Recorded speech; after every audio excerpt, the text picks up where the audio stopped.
नमस्कार दोस्तों, आप सभी का स्वागत है आपके अपने YouTube English channel edge English classes में। मेरा नाम निशांत है। पिछले कुछ रोज़ से हम लोग वन वर्ड सब्स्टिट्यूशन का सीरीज़ कर रहे हैं। अगर आपने पहले नहीं देखा है तो प्लेलिस्ट में जाएं और वन वर्ड सब्स्टिट्यूशन के नाम से प्लेलिस्ट है, आप सारा वीडियो देख सकते हैं।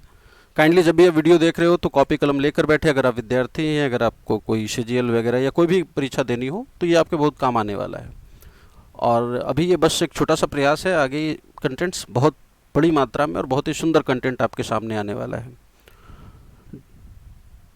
जो नए लोग हैं काइंडली वीडियो को लाइक करें यदि आपको पसंद आ रहा हो। अगर आपको हमारा मेहनत पसंद आ रहा हो, प्रयास पसंद आ रहा हो तो काइंडली वीडियो को लाइक करें और चैनल को सब्सक्राइब करना ना भूलें। ये जो हम लोग क्वेश्चंस कर रहे हैं ये आपके अपने किताब वर्ड मास्टर से करवाई जा रही है। तो चलिए स्टार्ट करते हैं। The place where bricks are baked, वो जगह जहाँ ईंट पकाई जाती है, जो भट्टी जिसे हम कहते हैं, इसे किल्न कहते हैं। क्या ये लेन। सिमेट्री बोलते हैं जहाँ लाशों को दफन किया जाता है ना, जहाँ लाशों को दफन करते हैं उसको चर्चयार्ड ग्रेवयार्ड भी कहते हैं। चर्चयार्ड या ग्रेवयार्ड या नेक्रोपोलिस भी कहा जाता है। नेक्रोपोलिस। मिंट बोलते हैं जहाँ क्वाइन को बनाया जाता है, या क्वाइन को भी मिंट कहते हैं। नेक्रोपोलिस, चर्चयार्ड, सिमेट्री, ग्रेवयार्ड सब एक है, कब्रिस्तान। मिंट सिक्का या सिक्का बनाना वाली जगह को फाउंड्री बोलते हैं, जहाँ धातु आदि को या शीशा आदि को पिघलाकर मोल्ड किया जाता है, सांचों में ढाला जाता है, दैट इज कॉल्ड फाउंड्री। और किल जहाँ ईंट पकाते हैं, जिसको भट्टी हम लोग अपनी भाषा में बोलते हैं।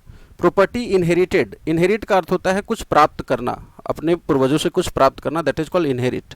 है ना, हमारी मौसी गुजर गई हैं और उनकी कोई संतान नहीं है तो I will inherit her property, that is प्राप्त करना। पिता से प्राप्त संपत्ति के लिए पैट्रीमनी शब्द उपयुक्त होगा। कुछ लोग कंफ्यूज होंगे लिगेसी में और इनहेरिटेंस में। देखो ये तीनों वर्ड BCD तीनों मिलते जुलते शब्द हैं। पहले एलिमनी को समझ लेते हैं। एलिमनी का अर्थ होता है गुजारा भत्ता। जब डिवोर्स होने के बाद पति पत्नी को जो दौलत देता है, जीवन यापन के लिए पैसा देता है, दैट इज कॉल्ड एलिमनी, गुजारा भत्ता। लिगेसी क्या होता है, जैसे देखो हमारे पूर्वजों ने हमारे लिए योग छोड़ा, आयुर्वेद छोड़ा, कई सारी वैज्ञानिक चीज़ें छोड़ी, तो वो हमारी लिगेसी है ना, वो हमारी संपदा है जो हमारे पूर्वजों ने हमारे लिए छोड़ी। लिगेसी एक बड़ा टर्म है, जरूरी नहीं कि माता पिता से प्राप्त संपत्ति को ही लिगेसी बोले, जबकि पैट्रीमनी स्पेसिफिक है, पैतृक संपत्ति को बोलते हैं, पिता से प्राप्त संपत्ति को बोलते हैं। इनहेरिटेंस एक वर्ड है। इनहेरिट का अर्थ होता है प्राप्त करना, जैसा अभी हम बता रहे थे। अब देखो इनहेरिटेंस केवल दौलत के लिए इस्तेमाल हो ऐसा ज़रूरी तो नहीं है। माता पिता से हमें हमारा रंग मिलता है, रूप मिलता है, बोलचाल का अंदाज, हमारे संस्कार, ये भी तो हम इनहेरिट करते हैं ना। हमारे बाल कैसे हैं वो भी हम इनहेरिट करते हैं, कई गुण हम इनहेरिट करते हैं माता पिता से। तो इनहेरिटेंस अगेन एक बड़ा टर्म है, और ये केवल प्रॉपर्टी के लिए इस्तेमाल हो ऐसा नहीं। प्रॉपर्टी के लिए हो सकता है लेकिन नॉट नेसेसरली फॉर प्रॉपर्टी। तो चूंकि यहाँ फादर वर्ड का इस्तेमाल कर रहा है तो हमें बेहतर वर्ड हमारे लिए जो होगा वो पैट्रीमनी होगा। इंटरवल बिटवीन टू इवेंट्स और टू पीरियड्स ऑफ टाइम, दो समय के कार्य खंड के बीच की जो अवधि होती है। अब यहाँ पर भी देखो इंटरवल है, इंटरमिशन है और इंटरल्यूड है, तीन वर्ड का झमेला है। देखो सिनेमा हॉल में जो गैप होता है ना, स्नैक्स खाने जाते हैं, उसको इंटरवल या इंटरमिशन हम लोग बोलते हैं। अच्छा, क्लासरूम में, स्कूल में जो गैप होता है पीरियड्स के बीच में, उसको हम लोग इंटरवल कह सकते हैं, रिसेस भी बोलते हैं उसको। इंटरल्यूड वर्ड बड़ा इंपॉर्टेंट है। देखो मान लीजिए कोई संगीत बज रहा है, कहीं कोई गाना बज रहा है, तो ये देखो गाना के बोल चल रहे हैं और फिर थोड़ी देर तक केवल संगीत बजता है और फिर गाना का बोल शुरू होता है। तो ये जो बीच की अवधि है ना, जब केवल संगीत बज रहा था, बोल नहीं, गीत नहीं चल रहा था, बस संगीत था, उस दौर को, उस अवधि को, उस गैप को हम लोग क्या बोलते हैं, इंटरल्यूड कहते हैं। तो एक तो संगीत वाले अर्थ में हो गया। दूसरा क्या हो गया, दो घटनाओं के बीच का समय। जैसे मान लीजिए हमारे चाचा के घर में झगड़ा चल रहा था, पहले खूब झगड़ा, पुलिस आई तो 4-5 दिन लोग शांत रहे और फिर झगड़ा शुरू हो गया। तो ये 4-5 दिनों का जो अब गैप हुआ, दोनों घटनाओं को, लगातार झगड़ा चल रहा था, फिर बीच में शांति हुई, फिर झगड़ा शुरू हो गया। तो वो जो बीच की अवधि रही ना, तात्कालिक अवधि जब शांति रही, उसको बोलेंगे इंटरल्यूड ऑफ पीस। तो बेहतर ऑप्शन हमारे लिए इंटरल्यूड होगा बजाय कि इंटरमिशन के। इंटरपोलेट होता है बीच में, ये वर्ब है इंटरपोलेट, यहाँ तक, और सन जोड़ दोगे तो नाउन हो जाएगा, यहाँ तक वर्ब है, ई जोड़ दोगे तो वर्ब है, इंटरपोलेट। बीच में रोकना, टोकना, रोक कर कुछ कहना, इसके लिए इंटरजेक्ट वर्ड भी आता है। जब मैं प्रेस कॉन्फ्रेंस कर रहा था, द रिपोर्टर इंटरपोलेटेड मी, उसने मुझे बीच में रोका। अपेंडिक्स बोलते हैं किताब के अंत में जो एक्स्ट्रा पेजेज होती हैं जिसमें कुछ एक्स्ट्रा इन्फॉर्मेशन होता है, उसको अडेंडम भी कहते हैं, परिशिष्ट बोलते हैं हिंदी में। है ना। ये जो मैगजीन है आज इस महीने वाली, इसके जो लास्ट में अपेंडिक्स में जो सारे फिल्म फेयर विनर्स का एक इंट्रो दिया हुआ है कि इस बार किसने फिल्म फेयर जीता और क्या क्या उनकी उपलब्धियां पहले रही हैं। तो वो एक अलग से 5-4 पन्ना का वो उन्होंने उसमें ऐड इन दिया है, that is called appendix addendum. आगे बढ़ेंगे। One who comes from a country area, जो ग्रामीण, कंट्री का अर्थ होता है, देखो कंट्री का एक तो देश हम लोग समझते हैं, कंट्री का एक अर्थ होता है ग्रामीण, कंट्री का अर्थ होता है ग्रामीण, ग्रामीण क्षेत्र से आने वाला, जिसे कि स्टूपिड समझा जाता हो, बेवकूफ़ समझा जाता हो, तो इसके लिए जो राइट वर्ड आएगा वो होता है बम्किन। बम्किन, कई लोगों को लगेगा कि रस्टिक सही वर्ड है, देखो रस्टिक और रूरल दो वर्ड है जिसका अर्थ होता है ग्रामीण, लेकिन दोनों में फ़र्क है। दोनों में फ़र्क ये है कि रूरल एक एडमिनिस्ट्रेटिव वर्ड है या टेक्निकल वर्ड है, रूरल एरिया ग्रामीण क्षेत्र को बोलते हैं। रस्टिक किसी ऐसे चीज़ को बोलते हैं जो गांव जैसा हो या जिसमें ग्रामीण फीलिंग आती हो, दैट इज़ कॉल्ड रस्टिक। बात को समझेंगे यहाँ पर, जैसे कि ये जो चेयर का डिज़ाइन है ये रस्टिक डिज़ाइन है, मतलब जैसे गांव में होता है ना, अगर कोई जगह की खूबसूरती रस्टिक है, देखो रस्टिक एक नेगेटिव शब्द नहीं है, पॉजिटिव वर्ड है। अगर इफ़ समथिंग इज़ रस्टिक, वो गांव जैसा, गांव वाली उसमें टच है, गांव वाली फीलिंग है, गांव वाला डिज़ाइन है, दैट इज़ रस्टिक। तो ये ग्रामीण इसका भी अर्थ होता है, रस्टिक का भी और रूरल का भी, लेकिन ये एडमिनिस्ट्रेटिव टर्म है रूरल, और रस्टिक जो है ये एस्थेटिक्स से जुड़ा हुआ वर्ड है। अब बम्पकिन नाउन है, आदमी को बोलते हैं, जबकि रस्टिक और रूरल एडजेक्टिव्स है। फिलेंडर इस बाज को बोलते हैं, और विलेजर तो किसी भी नॉर्मल ग्रामीण को कहते हैं। तो डिफिनेशन करा था, one who comes from a country area and is often considered to be stupid, that is bumpkin. Next, forcing out blood from its vessel, that is extravasate, bio का शब्द है, ब्लड वेसल से खून का निकलना। एक होता है एक्स्ट्रापोलेट, एक्स्ट्रापोलेट का अर्थ होता है मौजूद आंकड़े, मौजूद डेटा में से कोई निष्कर्ष निकालना या अनुमान लगाना। देखो 4 वर्षों से इतने लोग आ रहे थे, इतने टूरिस्ट आ रहे थे, तो इस साल कितने आएंगे, तो आपने मौजूद डेटा में से वो एक्स्ट्रापोलेट किया। The number of tourist is being extrapolated from the figures of the last years, पिछले वर्षों से इस साल जो है आप एक्स्ट्रापोलेट कर रहे हैं, भर भैया। एक्सुबरेट होता है to be full of life and energy, जीवंत होना, जीवन या उमंग से भरा होना, उल्लासित होना। इस देखो ये वर्ब कम यूज होता है, रेयर यूज होता है, इसका एडजेक्टिव खूब यूज होता है, एक्जुबरेंट। लाइवली समझते हैं ना, lively, cheerful, full of energy, that is exuberant. Extricate का अर्थ होता है सुलझाना, किसी समस्या से निकलना, फ्रॉम लेता है ये। एक्स्ट्रापोलेट भी फ्रॉम लेता है, समथिंग फ्रॉम समथिंग। बहुत देखो प्रीपोजिशंस अगर आपको नहीं पता होगा किसी वर्ड का तो आप एग्जांपल नहीं लिख पाएंगे। हमने अभी क्या एग्जांपल बोला कि the number of tourist is being extrapolated from the figures of last years, पिछले वर्षों के फिगर से इस साल का जो नंबर ऑफ टूरिस्ट है वो एक्स्ट्रापोलेट किया जा रहा है, उसको निकाला जा रहा है, अनुमान लगाया जा रहा है। एक्सट्रिकेट होता है किसी समस्या से निकलना, जैसे it took us 2 hours to extricate the car from the mud, कीचड़ में हमारी कार फंस गई थी। It took us 2 hours to extricate the car from the mud, का मड से निकालने में हमें 2 घंटे लग गए। तो किसी समस्या से निकालना वगैरह वगैरह। आगे बढ़ते हैं। इनकेपेबल ऑफ बीइंग एक्सप्लेन, जिसे एक्सप्लेन ना किया जा सके, दैट इज इनएक्सप्लिकेबल। कुछ लोग इसको इससे कंफ्यूज करते हैं, इनएक्सप्रेसिबल, जिसे व्यक्त ना किया जा सके, ये अलग है। व्यक्त ना करना और एक्सप्लेन ना करना में फ़र्क है। व्यक्त ना करना मतलब जिसे आप बोल नहीं पा रहे हो, दैट इज इनएक्सप्रेसिबल, और जिसे समझा ही नहीं सकते उसको इनएक्सप्लिकेबल कहते हैं। इनक्रेडिबल, अविश्वसनीय, जो इतना अच्छा हो कि यकीन ना हो पाए। सचिन का कैरियर इनक्रेडिबल है, आपका परफॉर्मेंस इनक्रेडिबल है, यकीन से परे। जो औरतों से नफरत करता है, मिजोगिनिस्ट। फिलोगेमिस्ट, शादी से प्रेम करने वाला। फिलोगिनिस्ट, औरत जाति से प्रेम करने वाला। Having more than one meaning, जो भ्रामक हो, अनेकार्थी हो, जिसको एक से अधिक अर्थ होते हैं, उसको एम्बिग्यूअस कहते हैं।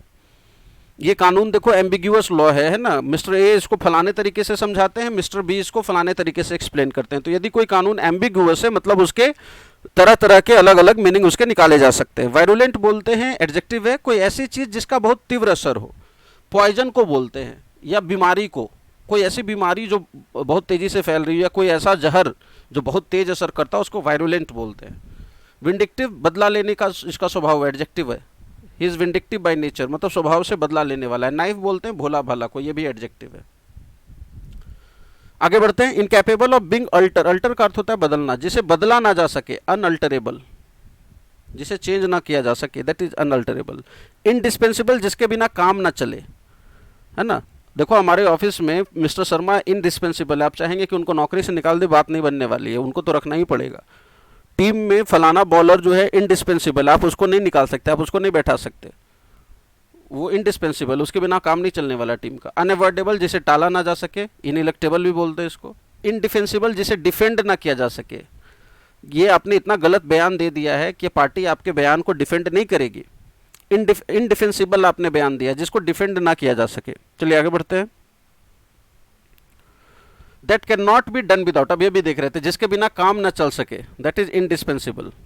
इनविंसिबल, जिसे हराया ना जा सके, अजय, जिस पर जीत दर्ज ना किया जा सके। इंटॉलरेबल, जिसे बर्दाश्त ना किया जा सके।